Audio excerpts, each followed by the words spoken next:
ताकद देखील ठाण्यात वाढत आहे। देवेंद्र फडणवीस देखील आले होते आणि त्यांनी देखील सांगितलं की या विभागाचा भाजपचा आहे एक प्रमुख पक्ष आहे ठाण्यामध्ये आणि त्यामुळे लोकांची ताकद देखील पाठीशी उभी राहताना आपल्याला पाहायला मिळत आहे। त्यामुळे कामकाजाला लागा, चांगल्या प्रकारचं ह्या कार्यालयामध्ये काम करा असं देखील आणि बिझनेस नसून हे कार्यालय असं देखील सांगितलं। काय सांगतो?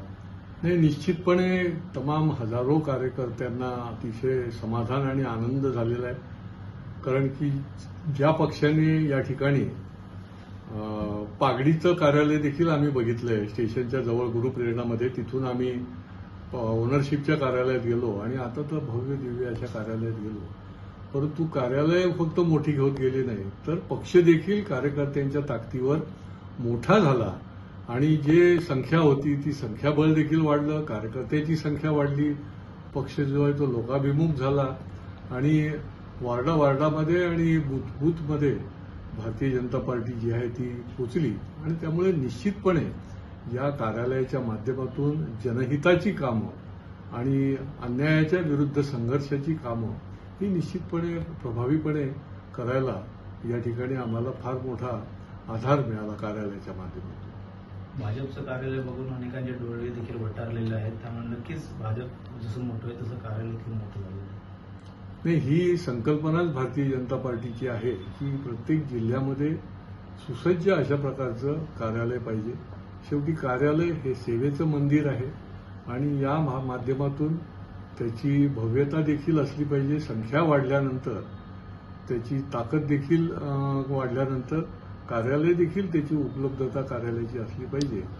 ज्यांचे डोळे फिरायचे त्यांना फिरू द्या, परंतु भारतीय जनता पार्टीची जनतेशी जी एक नाळ जोडण्याचं काम आहे ते या कार्यालयाच्या माध्यमातून मोठ्या प्रमाणात होणार आहे। सर, आपण जर बघितलं तर महायुती आहे तुमची आणि त्याच्यामध्ये म्हणजे जे शिवसेनेचे नेते आहेत ते देखील म्हणत आहेत की आम्ही कार्यालयात येऊन बैठका करू, आमच्यासाठी देखील ते चांगलं झालेलं आहे, तर तुम्ही त्याकडे कसं पाहता? नाही, निवडणुकीच्या काळामध्ये महायुतीतल्या अनेक घटक पक्षाचे कार्यकर्ते जे आहेत ते एकमेकांच्या कार्यालयामध्ये जाऊन निश्चित रूपाने बैठका घेतात आणि आमचं कार्यालय तर मोठं कार्यालय आहे की ज्या ठिकाणी एखादा छोटा मेळावा देखील घेता येईल अशा प्रकारची पण रचना आहे। त्याच्यामुळे त्याच्यामध्ये काही आम्हाला वावगं वाटायचं काहीच कारण नाही। सर, ठाणे असेल, पालघर असेल, नाशिक असेल, अजून देखील उमेदवार जाहीर झाला नाही। तर कल्याणमध्ये स्वतः उपमुख्यमंत्री देवेंद्र फडणवीस आणि श्रीकांत शिंदे यांच्या नावाची घोषणा केली। तसं बघतात या ठिकाणी महायुतीच्या मेळावे होत आहे, मात्र नाव घोषणा जर तुम्हाला जर पक्षाने जर संधी दिली तर तुमचं देखील नाव चर्चेत, मात्र तुमचं कसं पाऊल असणार पुढे? पक्षाने मला संधी दिली तर मी आनंदाने लढायला तयार आहे, लढायला पण तयार आहे, जिंकायला सुद्धा कार्यकर्त्यांची ताकद जी आहे ती निश्चितपणे त्या ठिकाणी जनतेच्या आशीर्वादाने मिळेल आणि त्याच्यामुळे संधी मिळाली तर आनंदाने मी लढायला तयार।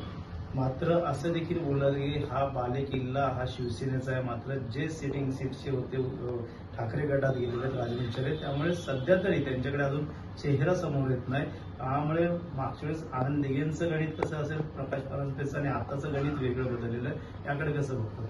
नाही, निश्चितच 25 वर्षापूर्वीची गोष्ट शेवटी 96 साली धर्मवीर आनंद दिघे साहेबांनी, रामभाऊ कापसे त्या ठिकाणी सिटिंग खासदार होते, त्यांनी एक गणित मांडलं त्यांच्या पद्धतीने। शेवटी जो पक्ष आम्हाला कसं मिळायला योग्य आहे हे मांडत असतो आणि त्यांनी नगरसेवकांच्या संख्येचं गणित त्यावेळेला मांडलं आणि त्या दृष्टीने युतीच्या या सगळ्या वाटपामध्ये शिवसेनेला सीट त्या ठिकाणी गेली आणि प्रकाश परांजपे त्या ठिकाणी उभे राहून 3 वेळा निवडून आले। त्याच पद्धतीने आता गणित जे आहे, तर आता गणित जर मांडायचं झालं तर भारतीय जनता पार्टीचेही आमदारांची संख्या मोठी आहे। जवळजवळ जिल्ह्यामध्ये 12 आमदार आहेत, लोकसभा मतदारसंघामध्ये 4 विधानसभेत आणि 2 विधान परिषदेत आहेत, नगरसेवकांची संख्या आहे आणि त्याच्यामुळे लॉजिकली गणित जे आहे ते मांडलं जातं, परंतु शेवटी सगळं काही गणितावरच अवलंबून असतं असं नाही।